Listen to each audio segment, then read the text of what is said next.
প্রিয় অষ্টম শ্রেণীর শিক্ষার্থীরা, শুভেচ্ছা নিও। আজকে আমি তোমাদের বিজ্ঞান অনুশীলন বইয়ের তৃতীয় অধ্যায় সবুজ বন্ধুর 50 নং পৃষ্ঠা থেকে ছক ও প্রশ্নের সমাধান করে দেব। প্রথমে তোমাদের বলবো, যারা আমার চ্যানেলটি সাবস্ক্রাইব করো নাই তারা আমার চ্যানেলটি সাবস্ক্রাইব করবে এবং আমার সাথে থাকবে। তাহলে চলো আমরা সমাধান শুরু করি। এবার ভেবে দেখো তোমার শনাক্ত করা অঙ্গসমূহের কথা। উদ্ভিদের বিভিন্ন অঙ্গের কি কি কাজ তা তো ইতিমধ্যে জানলে। এবার কোন অঙ্গ কোন কোন ধরনের টিস্যু দিয়ে গঠিত অনুমান করার চেষ্টা করো তো। এখানে একটা ছক দেওয়া আছে, লক্ষ্য করো। এখানে তোমার উদ্ভিদের নাম লিখতে হবে, উদ্ভিদটির বিভিন্ন অঙ্গের নাম লিখতে হবে এবং এই অঙ্গগুলো কোন কোন ধরনের টিস্যু দিয়ে গঠিত তা এখানে লিখতে হবে। তো চলো এখন আমরা এই ছকের সমাধানটি দেখে নিই। তোমার উদ্ভিদের নাম কাঁঠাল গাছ। উদ্ভিদের অঙ্গ মূল কোন ধরনের টিস্যু দিয়ে গঠিত? ভাজক টিস্যু এবং জাইলেম ও ফ্লোয়েম টিস্যুর সমন্বয়ে গঠিত পরিবহন টিস্যু। দ্বিতীয় অঙ্গ হল কাণ্ড।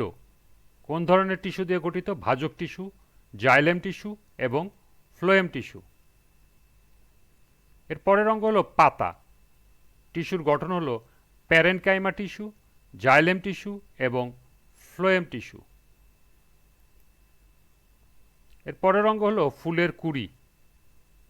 টিস্যুর গঠন হল ভাজক টিস্যু এবং কোলেনকাইমা টিস্যু।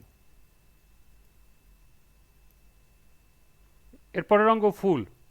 টিস্যুর গঠন ভাজক টিস্যু এবং কোলেনকাইমা টিস্যু। সর্বশেষ অঙ্গ হল গাছের ছাল বা বাকল। ভাস্কুলার টিস্যু, জাইলেম এবং ফ্লোয়েম।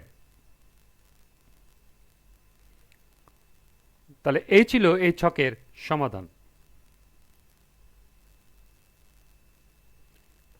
এরপর নবম ও দশম সেশন।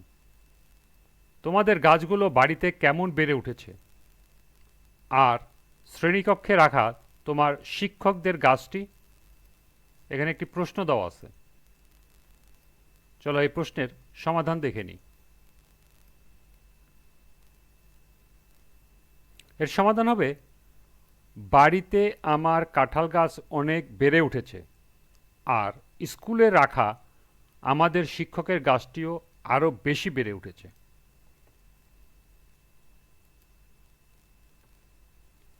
এই যে বেশ তরতাজা গাছটি দেখছো, এই গাছটি ভালো রাখতে সর্বক্ষণ তার শরীরে বেশ কিছু প্রক্রিয়া চলমান। সুস্থ ও ভালো থাকতে তোমার শরীরে যেমন শ্বাস প্রশ্বাস, খাওয়া দাওয়া, রেচন ও বর্জ্য নিষ্কাশন সহ নানা শরীরবৃত্তীয় কর্মকাণ্ড চালু রাখতে হয়, গাছেরও তো তাই। গাছের এই প্রক্রিয়াগুলো কেমন?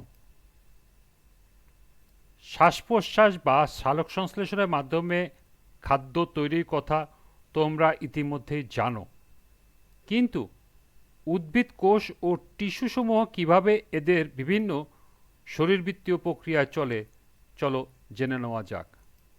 এখানে আরেকটি প্রশ্ন দেওয়া আছে, লক্ষ্য করো।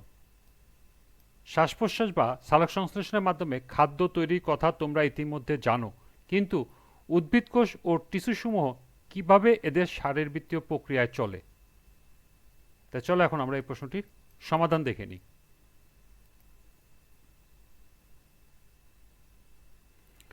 এর সমাধান হবে, কোষের ভিতরকার পানি এবং পানিতে দ্রবীভূত খনিজ উপাদানকে একত্রে কোষরস বলে।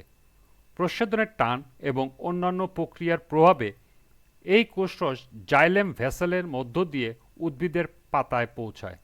পাতায় পানি পৌঁছানোর পর সেখানে খাদ্য তৈরি হয়। তৈরিকৃত খাদ্য উদ্ভিদের বিভিন্ন এলাকায় পরিবহনের কাজটি করে ফ্লোয়েম টিস্যু। উদ্ভিদের মূল পানি ও খনিজ উপাদান শোষণ করে। মূলরোম দিয়ে শোষিত পানি এবং খনিজ উপাদান অভিস্রবণ প্রক্রিয়ায় মূলরোমে এক কোষ থেকে পার্শ্ববর্তী কোষে যায়। ওই কোষ থেকে তা পুনরায় তার পার্শ্ববর্তী কোষে যায়। এভাবে কোষ থেকে কোষে পানি এবং খনিজ পদার্থ চলতে চলতে একসময় জাইলেম ভেসেলে পৌঁছায়, তখন প্রস্বেদন স্রোতের সঙ্গে কাণ্ডের পরিবহন কলার মাধ্যমে পাতায় মেসোফিল কলায় পৌঁছায়। সেখানে সালোকসংশ্লেষণের মাধ্যমে খাদ্য তৈরি হয়। পাতা থেকে তৈরিকৃত খাদ্য ফ্লোয়েমের স্টিপ টিউবের ভিতর দিয়ে উদ্ভিদের বিভিন্ন অংশে পৌঁছে। সিপ টিউব এক ধরনের নিউক্লিয়াসবিহীন পাতলা প্রাচীরযুক্ত নল আকৃতির সজীব কোষ। লম্বালম্বিভাবে এরা একটির সাথে অন্যটি যুক্ত হয়ে উদ্ভিদদেহে দীর্ঘ নলের মতো গঠন সৃষ্টি করে। দুটো সিপ টিউব কোষের মাঝখানের অনুপ্রস্থ প্রাচীরটি স্থানে স্থানে বিলুপ্ত হয়ে চালুনির মতো আকৃতি ধারণ করে। এর ফলে খাদ্যদ্রব্য সহজেই এক কোষ থেকে অন্য কোষে চলাচল করতে পারে।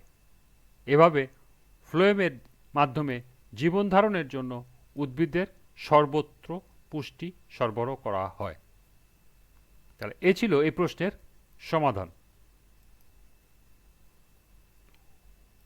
অনুসন্ধানী পাঠ বই থেকে উদ্ভিদের শরীরবৃত্তীয় প্রক্রিয়া যেমন ব্যাপন ও প্রস্বেদন সম্পর্কে জেনে নাও। উদ্ভিদের পরিবহন ব্যবস্থা সম্পর্কে পড়ে নিয়ে দলে আলোচনা করো।